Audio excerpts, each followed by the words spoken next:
Well, good morning. I'm the Reverend Dr. William L. Johnson III, here with our morning meditation. Every morning, I try to think about how to share messages that will inspire and encourage us. And each time we do, I find that these messages speak to us directly. And so I am glad to be able to share with you once more with this morning's meditation. Today's morning meditation is entitled The Way Things Are.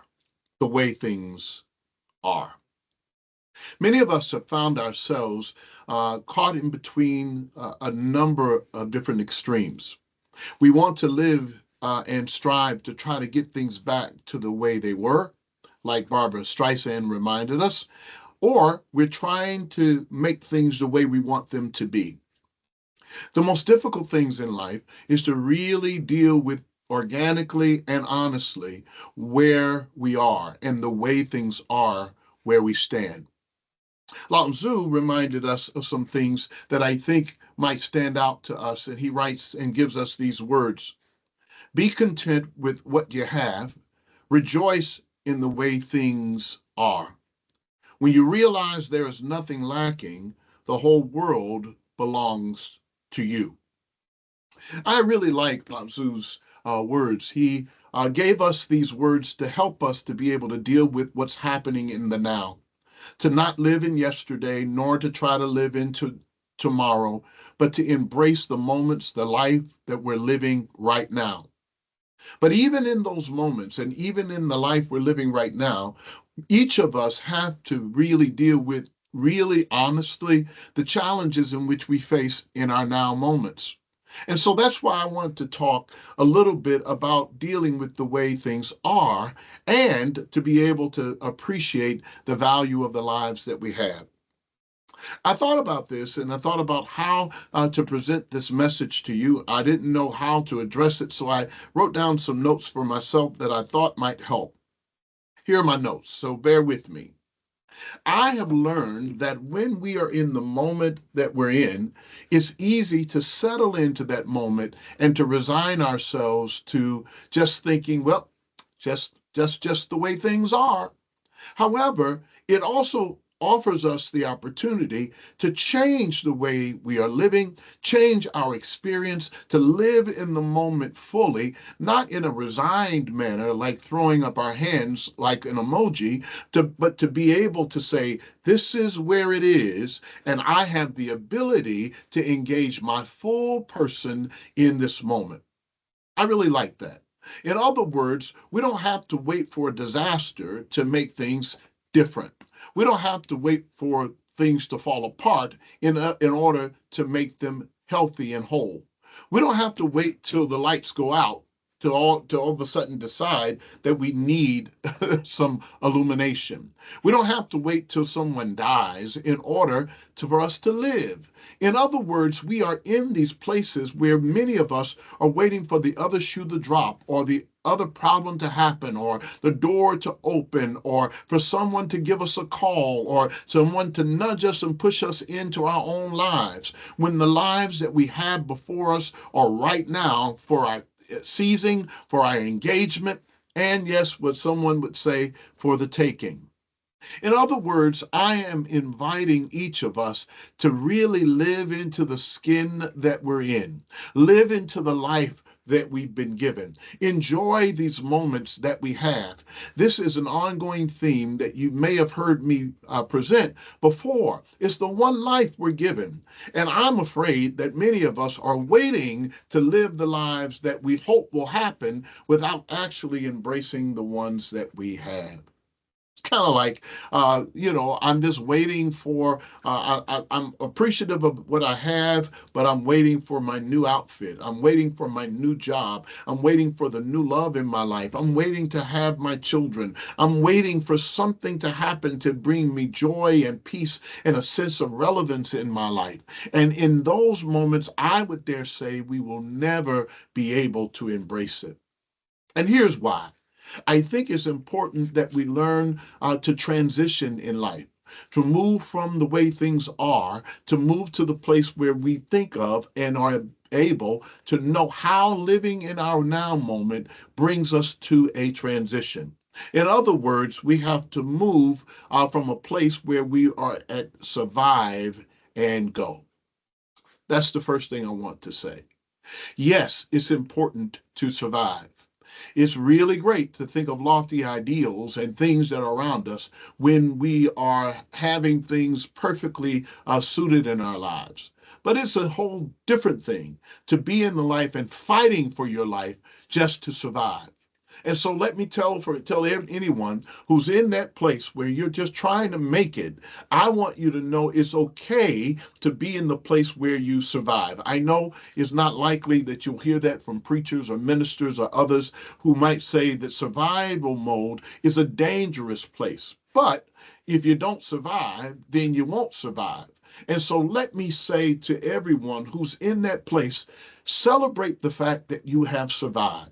Celebrate the fact that you've come down another year, another day, another week, another month. You've gotten through this, you've gotten through that, you've gotten through the sickness, you've gotten through school, you've gotten through having the children, you've gotten through pushing them through college, you've gotten through the cancer, you've gotten through the heart condition, you've gotten through the breast cancer, you've gotten made it your way through the challenges of life. That's a pin in it. Stop right there and celebrate your life. You should celebrate the moments that you've had. Celebrate your victories. Don't run by them while you're looking at what happened before or looking ahead at what's going to happen. Survive and go. In other words, take a moment to survive. Don't survive and stay and think, I've done it all. You have to survive and go. Survive and go. And what I mean by that, I'm going to just say a little more because I don't want to have this message be too long. But to survive means to acknowledge that you have survived, but to then not be so afraid of living that you stand still and let your survival fall prey to victimization of what your past has brought your way. Yes, I've survived. I've survived a broken heart. I've survived broken lives. I've survived racism. I've survived sexism. I've survived people talking about me. I've survived being betrayed. I've survived being denied. I've survived all of those things. But in the middle of that, I've survived. Then the call to survival is to ask why you survived. And that should lead you to your go. Yeah. Standing still and celebrating your survival is a good thing, but you have to go. You have to then discover what it is you should be doing and what your assignment in life should be. Asking yourself the question, why did God help me and let me survive? Why did I make it through that? Not to begrudge what I went through, but why did I go through it? What I've discovered, really I have, is that some of the challenges that I had were meant to build different kinds of muscle in my makeup.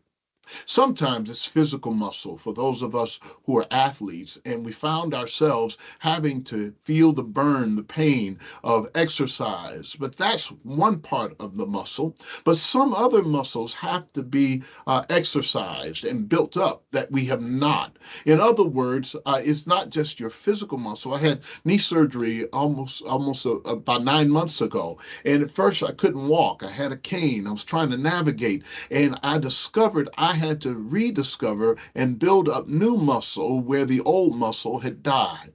How do you do that? It means I survived the surgery for a reason so that I had to have a pep talk to myself to get up and get out and learn how to build new muscle for my life. I don't know what that new muscle looks like for you, but it may be trying something new, discovering you can go back to school, trying to reconcile relationships with family members and friends, discovering it's time for you to kind of stand up on your own. Try it. That entrepreneurial. You see, I got that. I need to try new words. That spirit in you to try new things. You ought to get out there and do some things, and you only do it when you try to test new muscles. Survive and go. But then you have to strive and grow.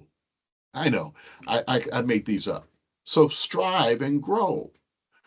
When you can come to the place where you appreciate the way things are, you recognize that I've survived and I have to go and do something. But I also know that striving causes me to grow. It is that I love this word. So it is strive is a strange word. I think some part of it has struggle in it. In other words, in order to get to life where you would like to live it, striving means struggling and living. In some moments, many of us have found ourselves not really ever wanting to struggle, and we run away from struggle. In fact, struggle has a bad name. But Frederick Douglass reminds us that where there is no struggle, there is no progress. In other words, the struggle helps us to develop the perseverance in order to get to the goals that are ahead of us.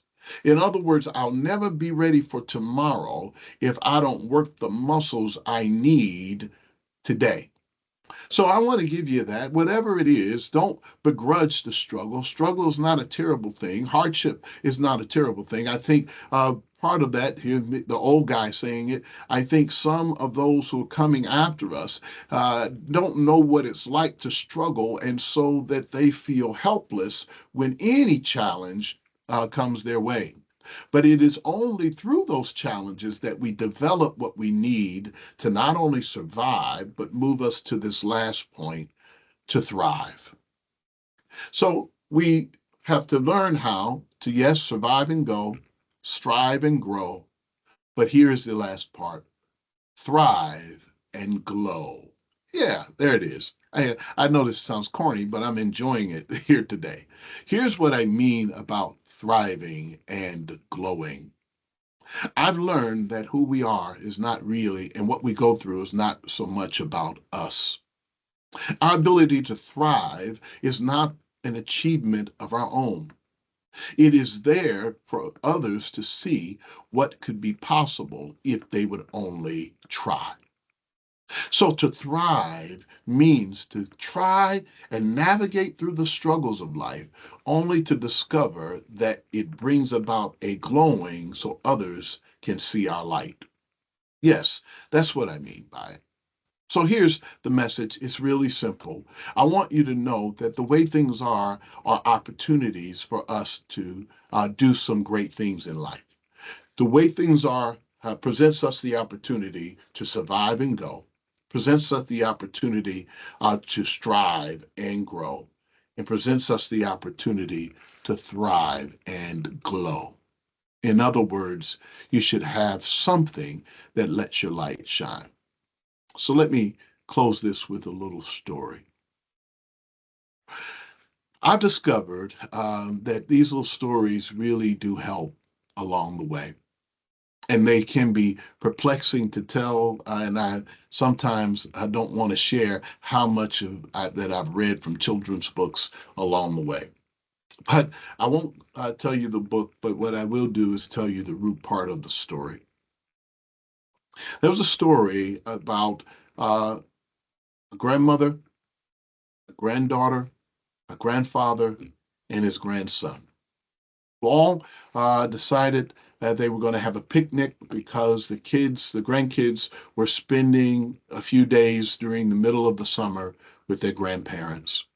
And while they were preparing for the picnic, grandma and grandfather thought that they had all the things that they needed for their grandchildren to have a great time and to enjoy nature in their home and in the country where they lived. So they got themselves set for their picnic. And in doing so, they were preparing to load up the car so that they can drive a little bit further so that they can enjoy a really great place out in the country. Well, while they were doing so, they invited the grandkids to carry a basket or two in order to get them to the campground where they were going. And they looked over and gave the kids these baskets, and they looked to be a little bit too heavy for them, but the kids were determined to carry these heavy baskets. So while they were carrying him, the boy and the girl were having a conversation with each other, and they said, I wonder if grandma and granddad know that these baskets are heavy. The grandparents were looking at them and asking the question of the other, do you think those baskets are too heavy for them? Well, while they were struggling with heavy baskets and the grandparents were wondering if they could carry the baskets, what they ended up discovering is that the young man, the young girl, looked at their grandparents and said, well, if we don't carry these baskets, we know they're too old to carry them.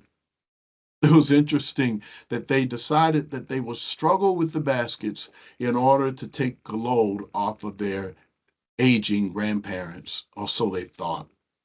And the aging grandparents thought that they would take a moment to try to help those grandchildren carry those heavy baskets, not knowing that when they got to the campground and they sat them all down, everything that the kids were carrying was laid out on the ground behind them because they were dropping all of its contents. They sat down and laughed and discovered that what it is that they were trying to do and how they were going to be was really about them being together and not about the meals or what was in the basket, but the journey and the joy they would experience together. The way things are may lead us to the place where we're carrying baskets too heavy for us, or others may be worried that we might be carrying too much, and we may be worried about each other while we're losing the contents that we are carrying. But the beauty of it all is that as we are going, we're surviving, as we're growing, and as we're striving, and as we're glowing, while we're thriving, we do it together. And that's the way things are. So back to Lao Tzu's reminder that it's really not so much in our getting and going and all the things that happen. It is what we do together that makes the way things are worthwhile. So this is the note. If you didn't get the crux of the message, enjoy the life you're given and don't lose it while you're trying to look after the things that you've lost or the things you hope to gain. It is in the moments that we share together that make the difference in our lives. Well, that's the morning meditation. I hope that it helps you along the way, inspires you, and encourages you because you're special. We want you to know that you're loved, you're appreciated, and yeah, you're irreplaceable. So live your life. Have a great day. Have a great week. Have a great life. Enjoy it. Embrace it. It's the one life we're given. Take care.